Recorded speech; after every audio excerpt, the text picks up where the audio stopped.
Hey everyone, I'm Scott Stokely and I'm here with Finlay Buchanan-Jacobs from New Jersey originally, but you were a student here in Vermont. And we're at Smuggler's Notch, getting ready for the Green Mountain Championships. By the way, we just heard thunder, so that'd be a heck of a YouTube video if we get struck by lightning. Yeah, it would be interesting. Yeah, that's. I'm gonna predict 1 million clicks if we get struck by lightning when my next of kin posts a video.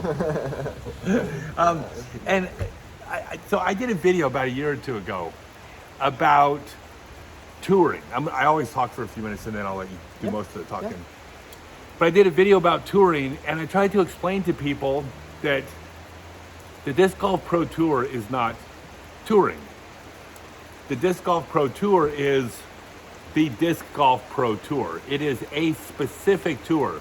It's the largest, it's the most prestigious, it's where you want to be if you're trying to compete for a world title. However, touring just means you're out playing disc golf for a living, which means the tour is anything you want it to be. You get to go where you want to go, compete in places you want to compete against the people you want to compete with, big tournaments, small tournaments, highly competitive tournaments with not a lot of prize money, but also some not as competitive tournaments with obscene amounts of money. And that you can, there's a lot of reasons why you can tour without being on the pro tour. And that's what you've been doing this year. Yeah. So tell them, what have you been doing? Yeah, so I've been lucky enough to travel to about 40 different states this year, playing disc golf all over the country. I've played a lot of courses, played a lot of different events. And as Scott said, you don't necessarily need to be playing the Disc Golf Pro Tour in order to make money playing disc golf or to, follow your dreams and play disc golf for a living. The Disc Golf Pro Tour has done some incredible things to really grow our sport. And with that has kind of given a big rise into the competition level on the Disc Golf Pro Tour, and it's very difficult for the vast majority of people to cash on the Disc Golf Pro Tour, and that's not necessarily a bad thing. It's incredible to see the way our sport has grown over the past decade.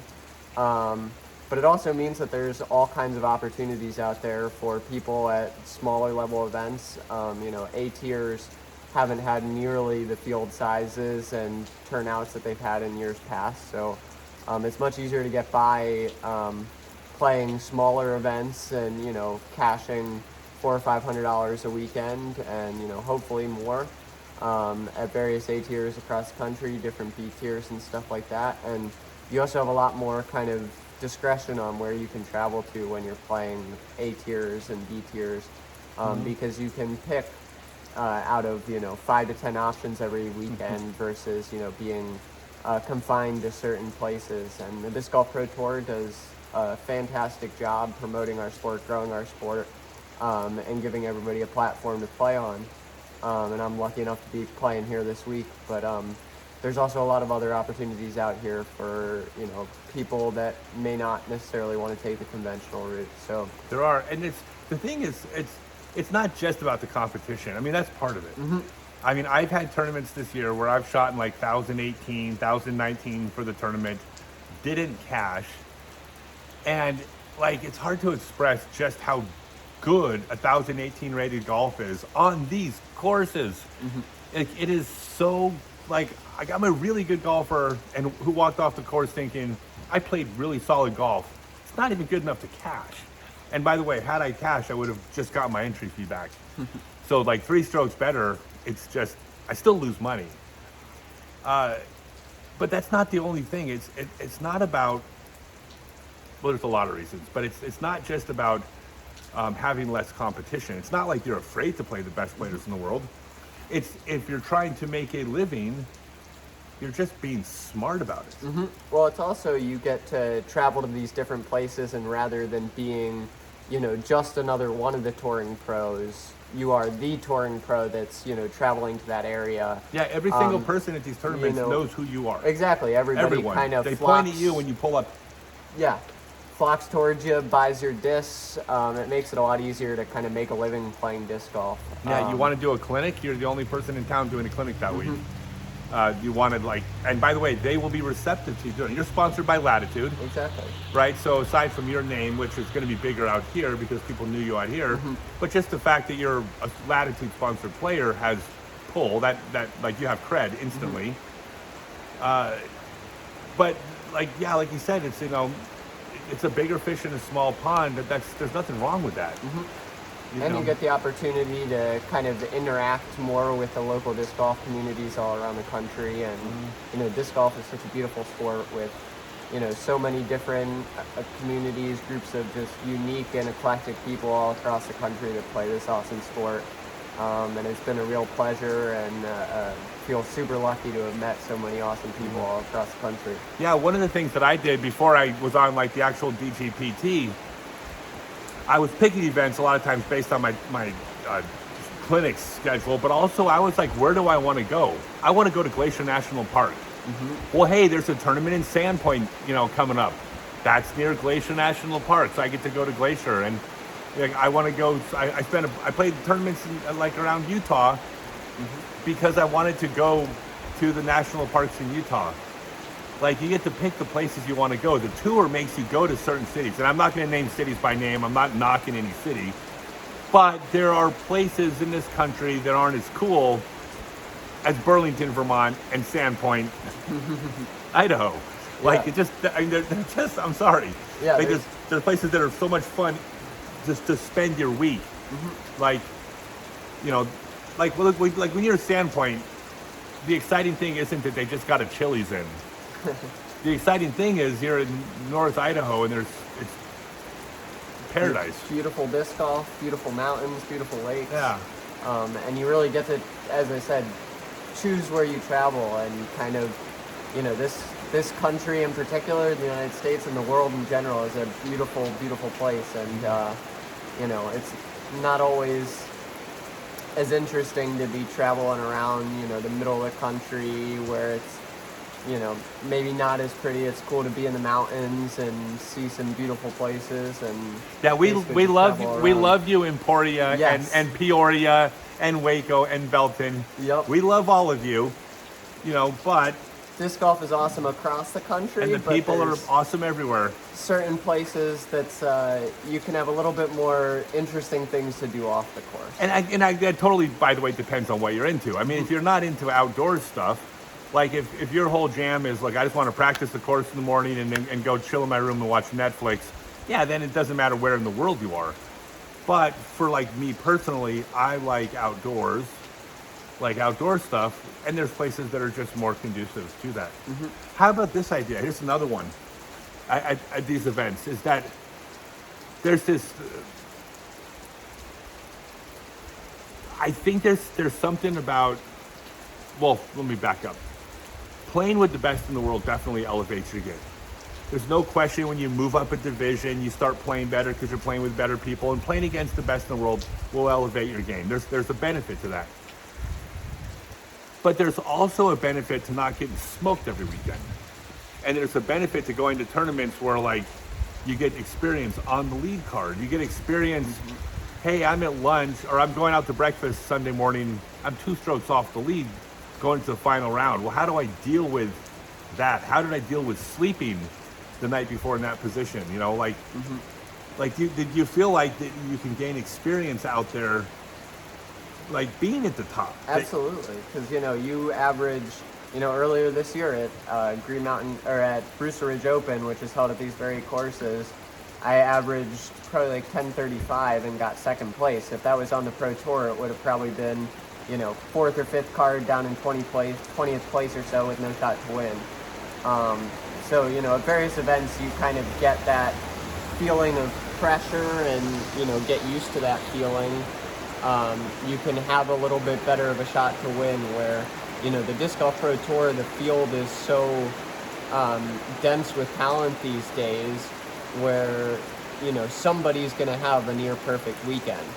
Not necessarily sure who it's going to be going into the weekend, but somebody's going to do it. Yeah. And so, every weekend in order to win, you pretty much have to shoot perfect. And it's tough to kind of get that experience being on lead card and being very consistent at the top. it's tough to get that experience until you've actually been there, and it's so hard to kind of break through that ceiling on the pro tour nowadays. Yep. Tell you what, we're gonna walk in. We're gonna continue this. You know, I don't cut my videos. Let's walk inside and finish indoors. All right, we're gonna this is gonna be a no-cut video as we walk through the storm. All right, ready? Here we go.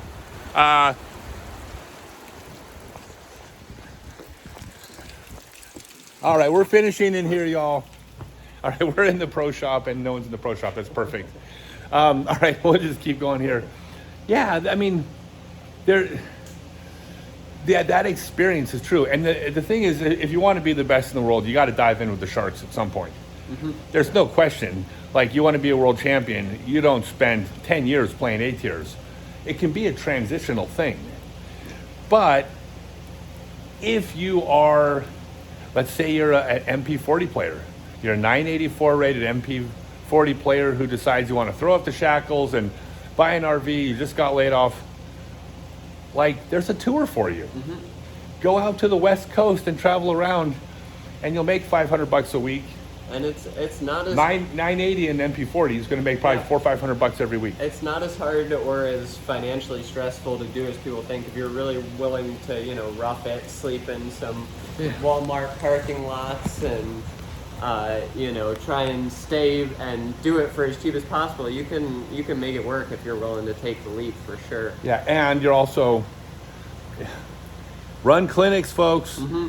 Run events, run doubles events, sell merchandise. Mm-hmm. Like, you're going to be welcomed with open arms. Contact the TD first to make sure there's not vending permits or something. But if you go to a tournament in Missoula and say, hey, I'm a touring player, I'm out there, is it possible I set up at the tournament? You'll make $500 profit every tournament just in merchandise, easily. Just because you have, cool stuff. Oh, yeah.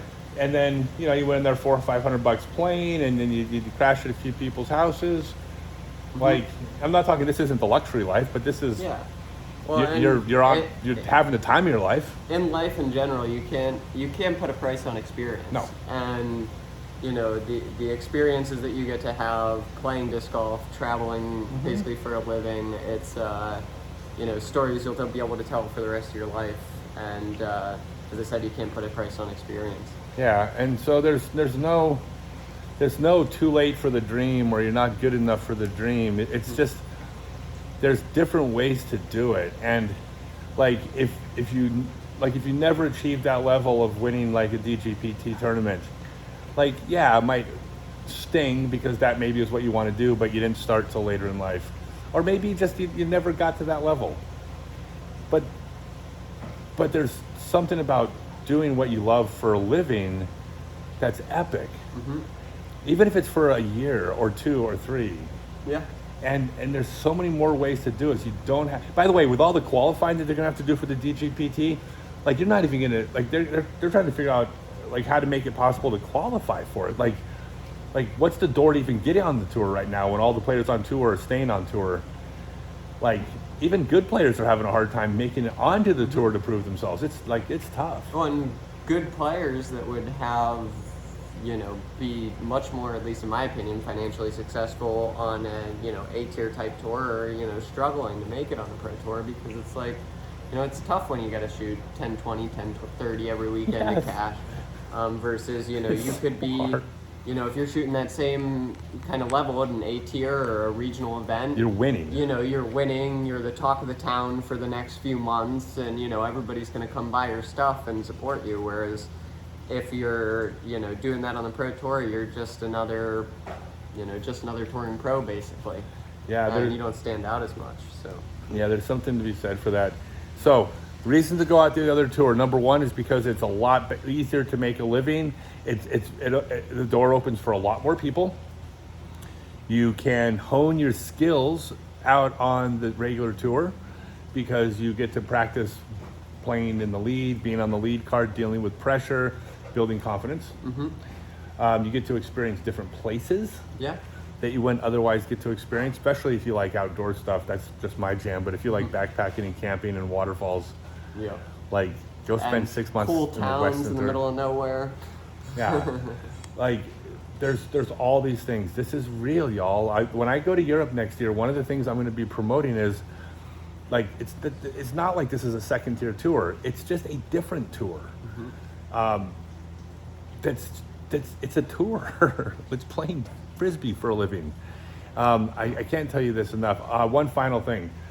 Even if you're not cashing in tournaments, you're a 928 AM advanced player, intermediate player trying to get into advanced, you can still go out and tour.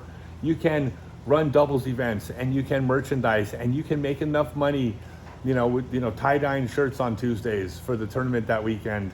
Like you can still be playing disc golf tournaments for a living without $1 of prize money and still making it. Mm-hmm. If you're willing to hustle and If you're willing to put in hard work, learn a thing or two from this guy. Yeah, treat it like a job. He's done it for the last 25 years. Yeah, I give away my prize money. Prize money's irrelevant. So anyways, there's so many different ways to do this, y'all, but you're actually proof. You're living it, having the time of your life. It's been incredible. It truly has been. Cool. Hey, thank you so much. Thank you. But where can people? Okay, so thank your sponsor. My sponsor is Latitude 64 and Cosmic Disc Golf out of New Jersey. Where can people find you and where can people buy your stuff? My username on Instagram is HuckFinDG. You can find me on Facebook under my name, Finlay Buchanan-Jacobs, and most of anything I have for sale is available there. Okay. All right, thanks, y'all. Thank you.